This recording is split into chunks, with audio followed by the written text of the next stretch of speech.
One of some of the fascinating things I've been learning since I've been reading up on Pope Francis, I had never heard his name before he was elected Pope. But as I read about him, both what he's saying now since his election, but also when he was Archbishop of Buenos Aires. This is a man who would understand the first reading that we had today, the one from the Acts of the Apostles. He is very much of the school, so to speak, of Paul and Barnabas. And even before he was, and maybe it was the reason they elected him as Pope, was that he was very clear that the church, that the community, that you and I needed to go outside the church. In other words, not just physically outside, but we needed to bring the message of Christ, the message of faith, out into the world, that the world needed it. And his critique of the church, both as Archbishop and even as now Pope for a month or so, or however long it's been, is that if we do not turn out, that is to say, if the church is not leading, so to speak, like Paul or Barnabas, it becomes very clerical, very turned in on itself.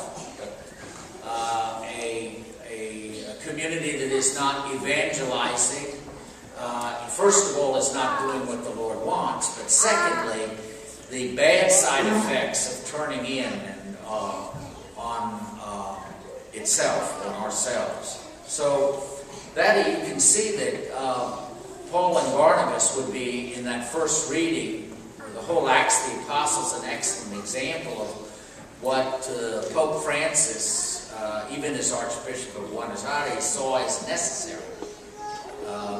That is to say that we need to be bringing a message to the world, to people, to our own environments that tells them and shares about Christ. And the best way to do that, of course, is with our own personal testimony.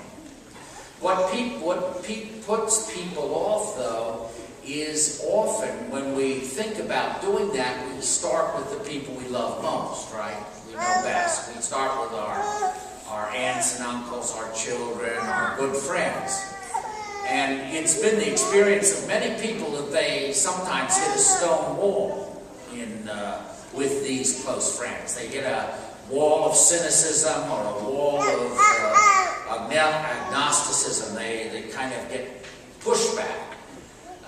Well, you can see from the way the Acts of the Apostles that was common in Paul and Barnabas' experience, not simply in Antioch, but in all of the different places. In Perga, he left Perga because they kicked him out of town, and he left Antioch because they gave him the bum's rush out of town. And if you read on, you'll find out the same thing happened in Iconium, which is his next stop. But what they understood, what Paul said, if you were listening, he said, he went to the synagogue first. He went to the people who would, after all, Jesus was Jewish and was bringing the message of the full message of God's love within that context. But he got pushback. At first, a little interest, and then jealousy and pushback. So he opens it to those who are willing to listen. In this case, the Gentiles, and they're delighted. So as long as he can, Barnabas and Paul share what God has done for them. And of course, Paul was not understood that perfectly because he had been on the other side. He was a persecutor, in fact. He had, in his own Jewish upbringing, come to the conclusion, as the people did in Antioch, that this was a foreign thing. And he remembered that he was a persecutor of the way of Christianity until he experienced his own life-giving salvation. So what we can draw from that is that often those who you would expect to be most receptive seem to be inoculated against the message, right? I mean, sometimes you think 12 years of Catholic education would open one up. But in experience, oftentimes, it breeds a kind of cynicism. 16 years, you're almost done. It's that kind of reaction. It's the same reaction that Paul had. It's the same reaction they experienced in Antioch. The religious leaders at first were pushing back. So and often then, because we expect that we're kind of rolled back from our haunches, that shouldn't surprise us. We need to go where the message will find a hearing. Our own testimony will find a hearing. Shake the dust off your children, and go on to someone else's children.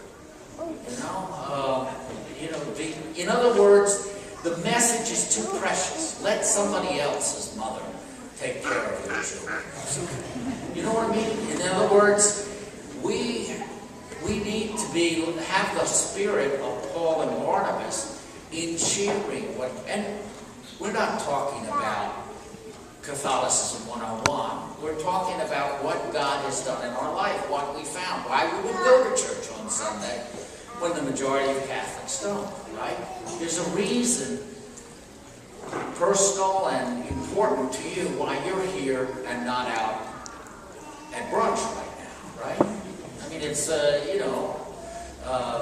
and it's that people need to hear, because they want to find what Paul and Barnabas found, and what Pope Francis is talking about, and anybody's talking about, is there's a hunger, a universal hunger to encounter Christ, to know Him. Because what does it give you? It gives you profound meaning in this life. Even in suffering, it gives you profound meaning in this life, much less in joy. But beyond that, it gives you a vista of profound meaning in everything you do, and the call to eternal life. So I think the invitation, I'm glad Pope Francis is really saying, look, let's stop fighting over the liturgy. Let's stop fighting over who does this and who does this. Let us go where the message needs to be heard. And if we bump into Catholic cynicism, leave them alone. Go on to a more fruitful feed, right? I mean, I can evangelize. I have, 42 first cousins. You can count on one hand how many are Catholic, right? It started that way. But I try, but I realize they're my cousins. But I'm pretty good with other people's cousins. And you can be too. You may not get to first base with your own children or your own cousins or your own good friends, but you can get home with somebody else, right? So we can evangelize each other's cousins and bring them to Christ. But you know what? We were meant to do this. This isn't just something we should do. It's something that will help our faith for ourselves catch fire, just as it did for Paul and Barnabas. I mean, the more they got whipped and kicked out of town, the more energy they got, because they were doing it for the Lord, and they were seeing fruitfulness, and they were seeing opposition, and they knew that could only be because Christ's present Spirit was with them, the same with us. So I invite you, and if you want to come out, part of our community is evangelizing this afternoon at 4:30 on Clarendon Square, right by the Metro. If you want to come over and see some of our younger community out there sharing their life, music and testimony, come.